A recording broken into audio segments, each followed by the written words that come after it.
I'm going to show you how I've created this frosted glass FX using Amplify shader. Welcome to VFX Therapy and let's get started.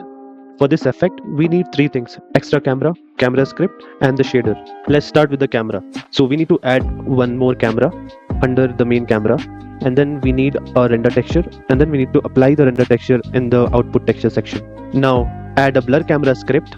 Don't worry, you can download this project from Gumroad. So in the blur camera script, I'm getting the transformation of the camera and will map it into the shader. Once you added the blur camera script, then drag and drop the blur material and then the camera that you just created. Let's jump into the shader. So in the shader, we have two main functions. One function is blurring the render texture that we just created for the camera. Second function is for transforming the world position of the render texture into the clip space of the camera that we just created. Now on the material, we just need to drag and drop the render texture that we created initially, and our frosted glass shader is ready.